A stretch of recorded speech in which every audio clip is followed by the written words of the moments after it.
বন্দে পুরুষোত্তম, বন্দে পুরুষোত্তম। উপস্থিত অনলাইন অডিওর মাধ্যমে দাদা বা সদ্য সুধী মণ্ডলীদের আমার যারা শুনছেন বা শুনবেন সবাইকে আনন্দিত এবং প্রণাম নমস্কার জানাই। আমার ঠাকুরের উপরে ভাবনার উপরে একটু আলোচনা করার চেষ্টা করছি। যদিও জ্ঞান নাই, ছোট বোন হিসাবে ভুল হলে মাফ করে দিবেন আমাকে। আমি আরম্ভ করছি। আমাদের জীবনে এক উদ্দেশ্য ইষ্টকে প্রতিষ্ঠা করা, কারণ তিনি সবটাই দিয়েছেন। প্রকৃতিতে তিনি আমাদের শরীর মানসিক বাঁচার জন্য অঢেল দিয়ে রেখেছেন, যার জন্য পয়সা লাগে না। অন্ন জল বাতাস আহার্য বস্ত্র আমাদের তা ঠিকমতো তুলে নিয়ে ব্যবহার্য হিসাবে করতে হবে।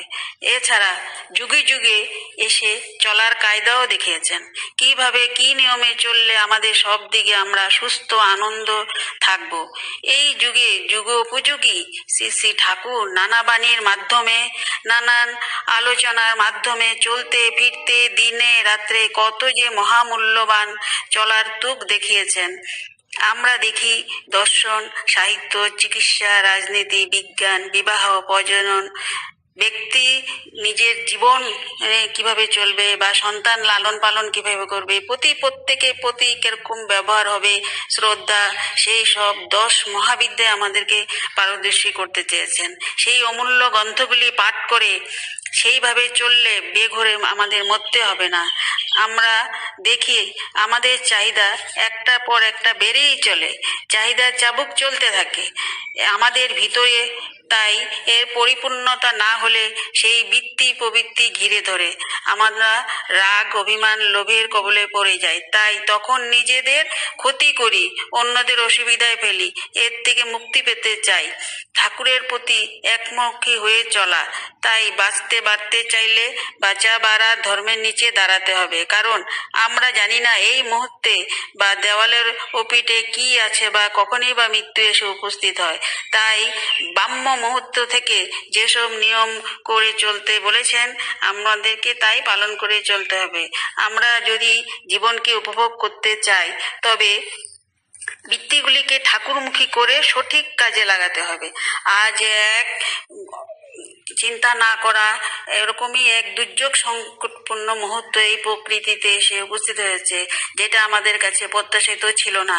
আগের মতো আমরা সৎসঙ্গ বা কোথাও যেতে পারি না বা ঘরেও দিতে পারি না।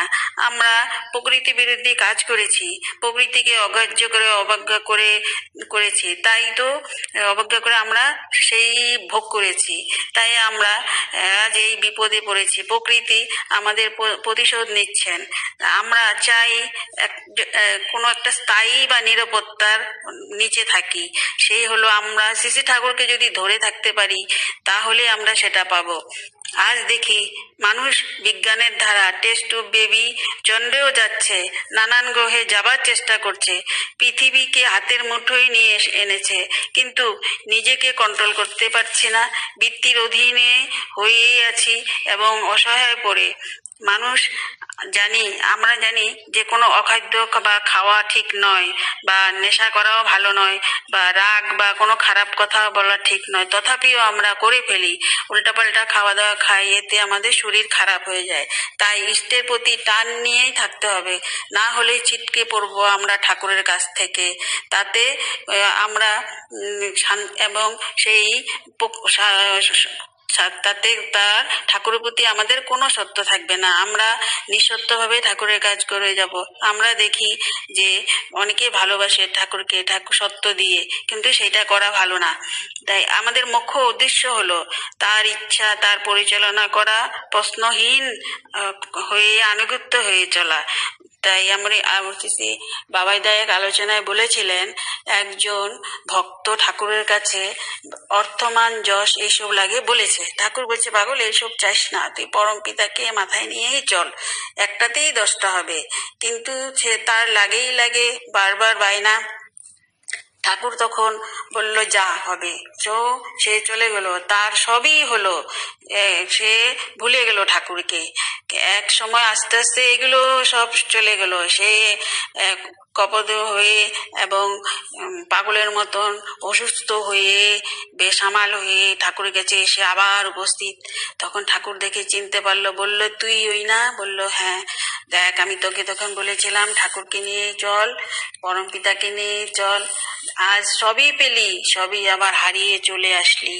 তো আমি এখানে শেষ করছি। আপনারা সবাই আনন্দে সুখে থাকুন। ভুল হলে ছোট বোন হিসাবে আমাকে ক্ষমা করে দিবেন। জয় গুরু।